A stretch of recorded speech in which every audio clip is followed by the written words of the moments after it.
We're in New York City at the New York Times Great Read in the Park with Bart Ehrman, the author of 2 new books. One of them is called Misquoting Jesus, the story of who changed the Bible and why.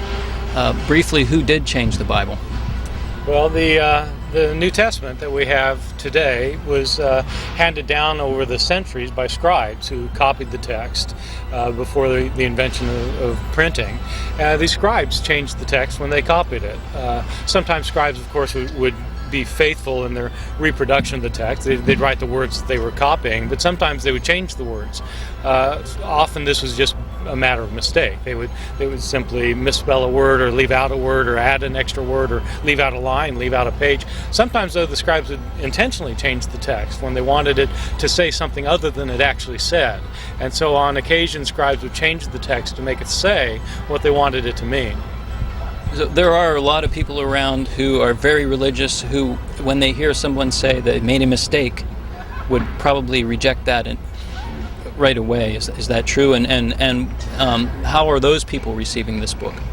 Well, there are people, of course, who think that the King-James-Version is the version that God handed down from heaven, and they don't understand how we actually got the Bible.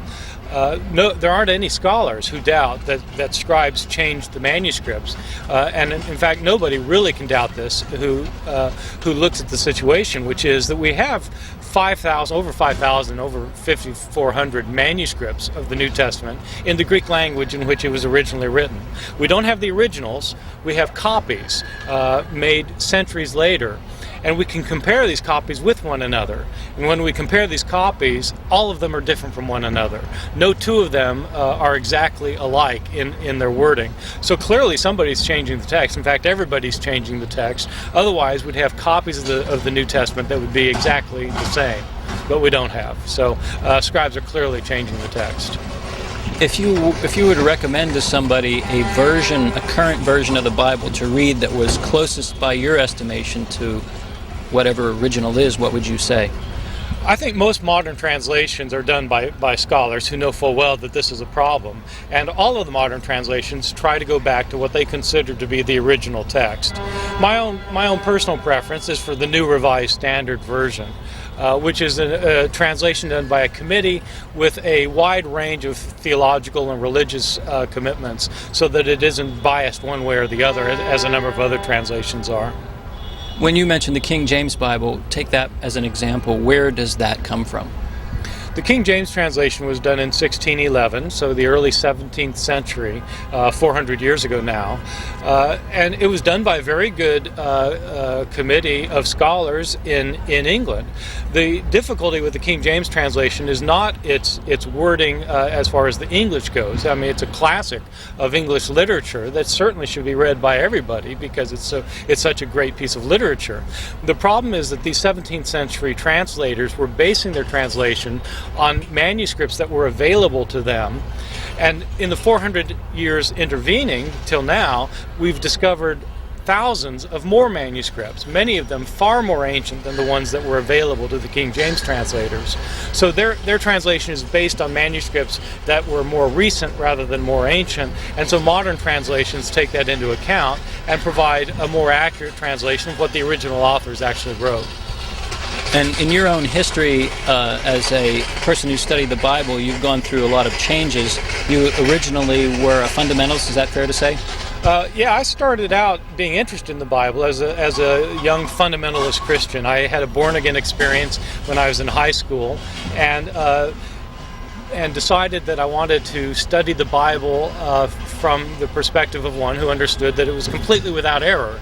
And so I went off to Moody Bible Institute in Chicago and majored in Bible theology as a 17, 18-year-old, and was a hardcore fundamentalist who believed that there were no errors of any kind in the Bible.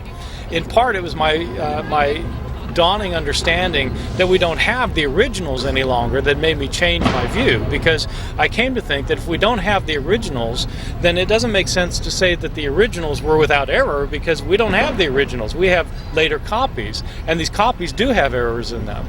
This started to undermine my faith in the inerrancy of the Bible, and eventually I came to realize that not only were the copies filled with errors, but probably the originals themselves were also written by humans, and since they were by human hands, they also had mistakes in them. And once I started realizing that was a possibility, then I started finding mistakes and contradictions, inconsistencies, and so forth. And eventually then I gave up my faith in the Bible as being the inerrant Word of God.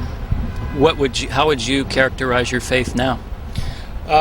Well, about 7 or 8 years ago, I became an agnostic. It wasn't an immediate leap from fundamentalism to agnosticism or anything like it. When I stopped being a fundamentalist, I was still an evangelical Christian who believed that the Bible, in some sense, was inspired. But the more I realized the kind of human problems in the Bible, and that different parts of the Bible said different things and had widely different perspectives, so that the Gospel of Mark's understanding of Jesus, in fact, is radically different from the Gospel of John's understanding of Jesus. Or the book of Genesis has a totally different understanding of what it means to be human than, say, the book of Ecclesiastes. I started seeing that these different books had different messages. I realized that this was a human book through and through.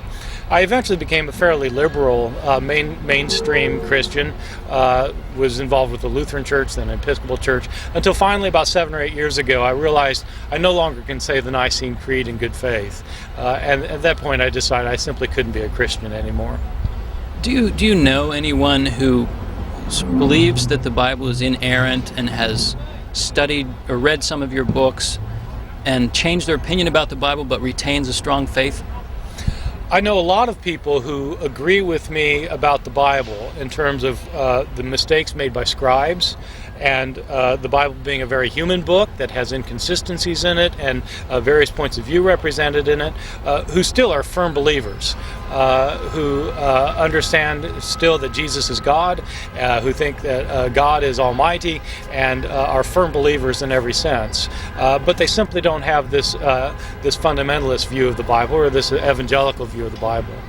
Do you think this book, your book, Misquoting Jesus, has political implications because of religious conservatives now and looking to the Bible for inspiration for political ideas? The religious right, of course, uses the Bible to support its own political agendas.